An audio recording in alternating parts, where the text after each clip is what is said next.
Sunday, January 3rd, 1926. 100 years ago. Big earning power of First National revealed by Baker. Figures given out for first time show the bank made $12,242,118 in 1925, $4,537,450 by subsidiary. Dividends $8 per 100% is result. Its great progress laid to Baker of Baker. Rose from humble start, once too poor to join the Clearing House Association, now one of millionaire banks. For the first time in the memory of old association members, the earnings of the First National Bank have been made public. They were disclosed yesterday by George F. Baker in a letter to stockholders. The earnings for the year amounted to $12,242,118. The security company, subsidiary of the bank, earned $4,537,450 of this total. The profits of the bank itself were $7,704,668. The earnings of the bank were at the rate of 61% on its capital of $10 million, and the profits of the security company were at the rate of 45% on its capital of $10 million. The total dividends paid during the year amounted to $8 per share, or $8 million on the capital stock of the bank. The dividends were at the rate of 40% prior to 1923. In 1923, regular dividends of 40% were paid, plus 20% extra. In 1924, regular dividends of 60% were declared for the year, which included the disbursements of the security company. Year-end dividends on its stock, a 25%. Payment for the preceding quarter was declared last June, and although it was not officially announced as a regular quarterly dividend, the rate has since been maintained. The dividends have applied half to the stock of the bank and half to that of the security company. Both go to the same holders, as a share of the company's stock is given to the purchaser of each share of the bank's stock. Last year's dividends amounted to a total of $8 million, but indications are that next year they will amount to $10 million on the bank's capital of $10 million, unless the dividend rate should again be advanced. Even before the June declaration, the bank had always been a liberal dividend payer. For some years prior to 1923, a rate of 40% was maintained, plus 10% extra, and in 1923, regular dividends of 40% were paid, plus 20% extra. In 1924, regular dividends of 60% were declared for the year, which included the disbursements of the security company. The stock of the bank is closely held by Mr. Baker and his associates, Aller. Though it is traded in on the unlisted securities market, the stock is currently quoted at $2,950 bid, $2,900 asked per share. At the time, the 25% quarterly dividend was declared last June. The stock was selling around $2,400. The First National Bank was brought to its present position from small beginnings in many years under the direction of Mr. Baker. 50 years ago, according to the stories in Wall Street, the bank was considered too poor to join the Clearing House Association. Today, it is one of the millionaire banks of Wall Street.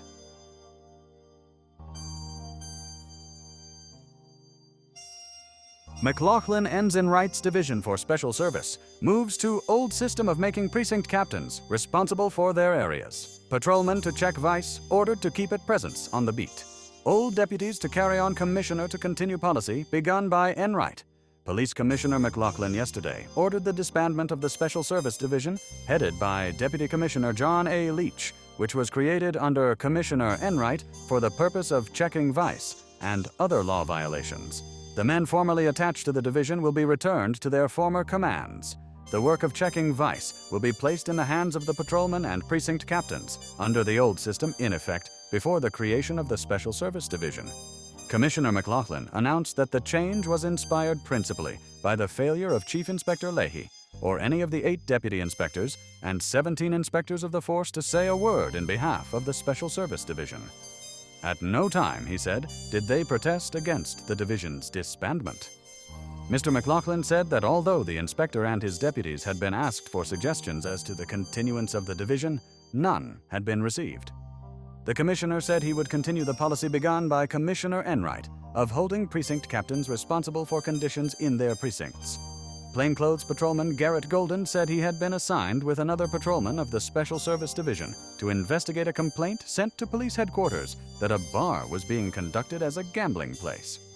Golden admitted that he did not have a warrant when he entered the place. He said he arrested the occupants because they were making loud noises.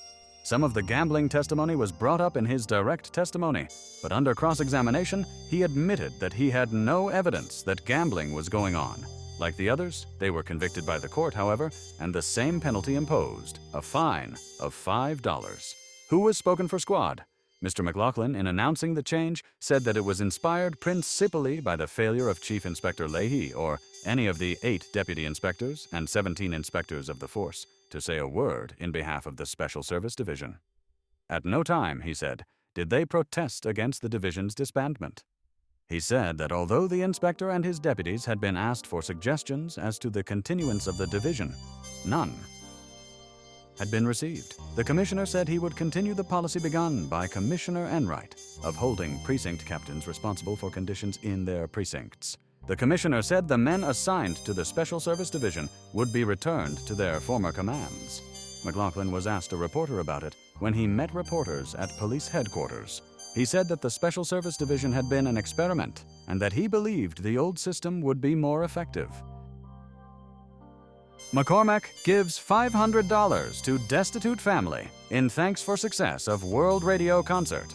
John McCormack sent a check for $500 yesterday through the New York Times to Mrs. Sophie McKelchuk, the destitute mother of 182 East 3rd Street, whose 5 children are in Bellevue Hospital with pneumonia. Mr. McCormack said it was a Thanksgiving offering from him for a prosperous year, and that he had pledged himself and had taken a vow to make a donation such as this every new year to a deserving case, and not through any particular charity organization. His heart, he said, had been touched by the story of the East Side mother, who had been battling against circumstances with her 8 children since her husband became too ill with tuberculosis to earn any money. "And how are the poor little children in the hospital getting on?" were his first words yesterday when he was interviewed at his home, 270 Park Avenue. When told that all were slightly improved, a smile lit up his face. "I'm glad to hear that," he said. "This is surely a most deserving case. I read of it New Year's morning, and it affected me keenly. As I was to take part that night in the first attempt to hold a worldwide New Year's celebration and concert by radio, I pledged myself that if it was successful, I would make a gift to charity. It went splendidly, and this $500 is my humble offering of thanks. And now, I mean to keep this up from year to year. I will not tie myself up in this connection with any particular organization, but I will seek out a case that I believe to be most deserving." The news of the singer's gift was gratefully received in the little home in the 3rd Street tenement. Mrs. Mickelchuk had returned from a visit to her children at Bellevue when she heard of this and the other donations. For a moment, she was too overcome to speak. She wept a little, and then, with a prayer on her lips, she clasped her hands and said, "I did not know till now there was so much kindness in the world. I want to thank everybody for what they have done for my children. Myself, it does not matter so much, but my children, for them, it is everything." Altogether, yesterday was a more hopeful and cheerful day for her. She was at the hospital for an hour. Tessie, 3 years old, and Mary, who is 5, cried to go home with her. The condition of all she found improved, although John, the 17-year-old breadwinner, has not as yet passed the crisis. Stephen, 11 years old, who was stricken on New Year's Day with bronchopneumonia, was slightly better. In addition to the contribution from Mr. McCormack, the Times received the following for the family. M. Surrey Westdonk, $10, Anonymous, $5, SW, $3, HDS, $5, Mrs. LCP Sausage, $1, Mrs. R. Y. Ford, $10, Mrs. Julia Buchanan, $5, Catherine Herzig, $10, Anonymous, $15, J. A. H. Hopkins, $10, P.O., $50, Winthrop Steele, $5, Mary Mayo DeForest, $10, total $137. Published Sunday, January 3rd, 1926.